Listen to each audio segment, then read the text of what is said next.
vamos aos vídeos de hoje. Tem duas coisas que eu gostaria de colocar, uma em cima do que o Tales bem coloca. Nós temos um presidente norte-americano que efetivamente está na cara isso. Ele não é um estadista. Então o Brasil precisa já se cercar. Olha, lá não se trata de um estadista. O Trump até agora tem se mostrado o quê? Um mercador. Ele não é um estadista, ele é um mercador. Agora, o que se pode fazer? Está na hora de Moraes, ministros, saírem de cena.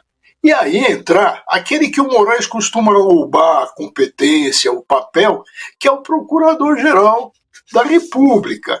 Veja, existem inquéritos com relação ao ainda complementos, com relação a pessoas ainda em apurações. Foi falado do Alan dos Santos. Veja, está na hora do procurador entrar e botar mais um partícipe disso tudo, que se chama Eduardo Bolsonaro. E, se for o caso, se verificar, veja que ele é um entreguista de quinta categoria, não respeita o país dele, a soberania do país dele. Então, o que cabe aí? Uma prisão preventiva. Estão esperando o quê? Ficar nessa história de repetir discursos, vamos às ações pelos caminhos certos. A Petrobras foi a empresa que mais lucrou em 2024 aqui no Brasil. E foi 3, 4 vezes quase maior do que a segunda colocada. E por que sempre querem colocar que a Petrobras está dando prejuízo quando chega o governo Lula? Eu vou te explicar. Olha essa notícia aqui atrás. Petrobras registra lucro de 36,6 bilhões, queda de 70%. Pois é, colocam sempre como se fosse uma coisa horrível. Petrobras teve uma queda de lucro de 70%. Primeiro a gente tem que entender que a Globo, o G1, eles sempre colocam tentando manipular você. Quase uma fake news dizendo que as estatais dão prejuízo e elas colocam tudo no mesmo bojo. E a Petrobras, ela não deu prejuízo em nenhum desses últimos anos. Você me pergunta, mas Teseu, a Petrobras ela deu uma queda enorme nesse lucro, né? Foi 70% menor do que no ano anterior. Ela tem dívidas em dólar, como toda grande empresa. E como o dólar supervalorizou no último trimestre do ano passado, que inclusive já caiu pra caramba, isso se reflete contabilmente para a Petrobras. A gente teve uma Petrobras também que olha pelo povo. Então, aumentaram os investimentos da Petrobras. Aí eu te faço uma reflexão. Você prefere essa Petrobras que dá lucros absurdos para acionistas, que sobe o preço a todo momento dos combustíveis, como foi no governo Bolsonaro? Ou você prefere uma Petrobras que segura o preço do combustível, que subsidie o gás, que controle esse preço dos combustíveis, cumpra o seu papel social, mesmo que isso reflita uma redução dessa distribuição de dividendo para acionista que, em geral, eles são estrangeiros?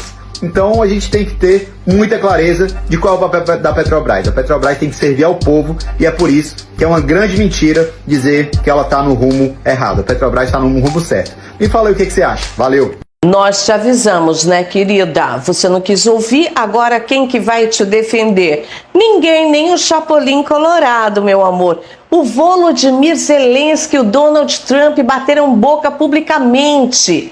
Gente, nós nunca tínhamos visto isto na história. 2 líderes mundiais batendo boca ao vivo. Eu vou trazer as imagens para você que são estarrecedoras. Olha, só tem que explicar o seguinte. Os Estados Unidos, o Biden, ajudaram o Volodymyr Zelensky na guerra contra a Rússia. Obviamente, a Rússia tem mais poder bélico e matou bastante gente lá na Ucrânia. E daí o que aconteceu, Cláudia? Quando o Cabeça de Abóbora entrou, o que ele fez? Foi cobrar a conta do Volodymyr Zelensky, que não tinha tido apoio do Cabeça de Abóbora, mas sim do Biden. Mas o Cabeça de Abóbora não quero saber. Saiu dinheiro, milhões aqui dos Estados Unidos, foram 500 milhões de dólares para a sua guerra e agora nós queremos parte dos seus minérios. 25% dos minérios preciosos que tem na Ucrânia, como lítio, que, por exemplo, fazem baterias de celulares, são utilizados também em outras tecnologias milionárias e que hoje Os Estados Unidos dependem basicamente da China Inbox para isso. Aí o Volodymyr Zelensky, claramente foi defender o seu território. E deu nisso aqui. Durante a guerra todo mundo tem problemas, vocês também. Mas vocês podem não estar sentindo isso agora, mas vocês vão sentir isso no futuro. Não, você não pode dizer isso. Não diga o que nós vamos sentir. Nós estamos tentando resolver um problema, não diga o que é que nós vamos sentir. Você não está numa posição de ditar o que nós vamos sentir. Nós vamos nos sentir muito bem, nós vamos nos sentir muito fortes. Você não está numa posição muito boa agora, você se permitiu estar numa posição muito ruim agora, desde o início da guerra. Não, você não está com as cartas agora. Neste momento você está jogando cartas, você está jogando com as pessoas, você está jogando com a Terceira Guerra Mundial. Você está jogando com a Terceira Guerra Mundial. Você está sendo muito desrespeitoso com o país, com este país, com esse país que deu suporte a vocês muito mais do que as pessoas diziam que nós deveríamos ter.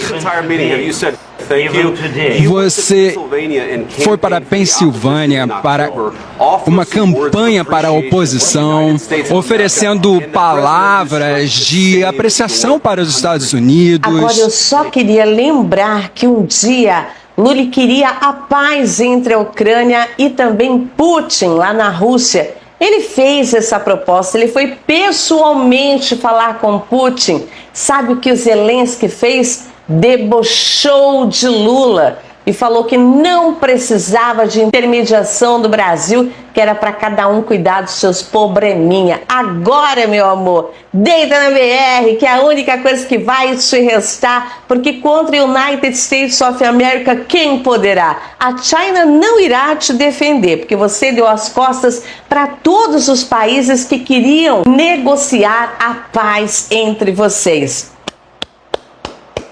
Lula sempre tem razão. Respeitem o maior estadista do mundo, porque a conta vem.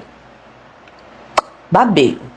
Um vagabundo que ficou 27 anos nessa casa sem fazer nada, veio aqui e elogia Brilhante Ustra. Para quem não sabe, Brilhante Ustra torturava mulheres com ratos na vagina. Pela primeira vez o Brasil tem oportunidade de punir golpistas. Quando teve o fim da ditadura militar, nós não aproveitamos essa oportunidade. Torturadores, ditadores saíram soltos e seguiram vivendo a sua vida. Isso permitiu uma cultura de impunidade na democracia brasileira, em que deixa passar. Aí passam uns anos, a cultura de impunidade gerou Bolsonaro. O Brasil agora tem uma nova oportunidade de acertar as contas com o seu passado, de inclusive fazer justiça com os mortos e torturados pela ditadura, fazer justiça com Rubens Paiva, fazer justiça com Frei Tito, fazer justiça com Vladimir Herzog, fazer justiça com Inês Romeu, que foi torturada e estuprada na Casa da Morte em Petrópolis. Torturadores, bandidos, assassinos, estupradores ficaram impunes. Se o Brasil se acovardar e repetir essa história, o resultado será dizer que pode, que é permitido, e solapar as bases da democracia brasileira. E quero terminar chamando a sociedade brasileira para no dia 30 de março, nas ruas desse país, fazer uma grande mobilização contra a anistia